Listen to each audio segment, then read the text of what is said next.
Just walking in the house in my room, gotta make her put it on. She don't like wearing clothes, just left Concord, North Carolina. I was licking on booty and a whole lot of vagina. Eat a boozer with some ice cream, she'll remember you. Ice Cube making chips, shiver like the winter do. See me with the crew, I gotta get some food. I see you looking like you do. Had to make a move.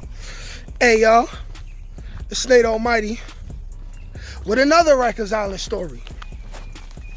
This story is about how, even though it's no loyalty in the streets, you can't always be 100% on that. There is some loyalty in the streets. I'm saying this because I made a video earlier about how my boy's brother snitched on his older brother and got him like 45 years and all that.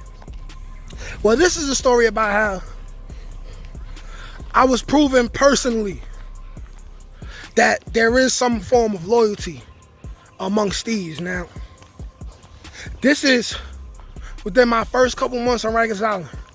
5 Main, okay? So, I'm in 5 Main. I go through the hardship that it requires you to go through in Rikers Island, especially 5 Main at that time, you know what I'm saying? You know, typical, getting stomped out, punched in my face, getting jumped, fighting back to no avail. Finally start, you know what I'm saying, getting the respect I deserve without having to jump out the window and be a crash dummy. But little do I know, I get swapped. So what a swap is when 2 COs from 2 different houses, for whatever reason, they decide to swap one inmate for another inmate. So somebody had came into 5 Main South Side. I was in 5 Main North, but somebody had came to 5 Main South Side, right? And he had got swapped with me. So I go to 5 Main South. I'm in 5 Main South for about, I'm going to say 2-3 days. And while I was there, the tension was real thick. Real thick. And that's because the first day I got there, I pull up, and when you pull up to any new house, the rule is that unless you are a certified gang member that everybody knows, you got to do the same thing when you first get into a new house every single time you get to a new house, which is being that the chairs were around at this time. Unless you was going to pull a chair trying to be on the team, which is what majority gang members do. You don't pull a chair, you stand up in the back. You just stand up. The only people standing up is the people who are not day room dummies. The people who are known to not be day room dummies, and the people who want it to be known that they're not day room dummies. So, while I'm swapping over there, I already knew my boy Kurt from my block, Kurt from the Nom. This is my boy, you know what I'm saying? As soon as I get over there, he like, yeah, bro, you already know, man. Don't sit down. I got you. Don't worry about it. In my head, I'm like, I appreciate that, bro, but I already know I got to take care of myself regardless of the situation. So I'm standing up. As soon as I get in the day room, this big-ass blood dude walks up to me. He like, yo, what you bang, my nigga? I'm like, yo, man, neutral, man. I ain't banging nothing, man. I'm just a nigga doing this bed, man. What's good? He like, yo, man, you gotta sit down, yo. Nobody know you, and you 550, blood. Like, you gotta sit down, yo. Or else. I'm like, or else. Yeah, all right.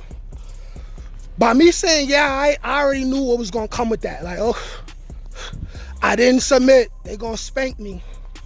I gotta let them spank me, or I wait for the sergeant or somebody to come to the crib on a regular routine, and I'm gonna pop it over in front of the sergeant and get packed up out of there. But what happened was, I started arguing with this one dude. The 2 dudes that ran the crib, they walk up to me, they're like, yo, you was just on the other side, right? Listen, we way tougher than them niggas on that side that ran that crib, my nigga. You think you gonna do what you want over there and you come over here and it's gonna be the same thing, my nigga? That's what you think? Hey, yo, go in the corner. So as I'm about to go in the corner, knowing I'm really about to get beat on, Yeah, I'ma fight back, but come on now. 3 to 6 niggas, that's an L. But I was already so used to getting jumped, you know what I'm saying? Like, it wasn't even that much time where I had stopped getting jumped. So I'm like, all right, cool. They're gonna jump me. I'm gonna go to the infirmary with a busted lip, and I'll be out in a couple days. But as I'm about to walk to the corner, unexpectedly, my boy Kurt stepped in the way. He like, yo, listen, that's my man from the town, yo, he good. Niggas like, yo, Kurt, man, you just got on the team, man. You trying to call shots? So he's arguing with the two dudes that run the crib. He like, yo, listen, that's my man's from the town. He good.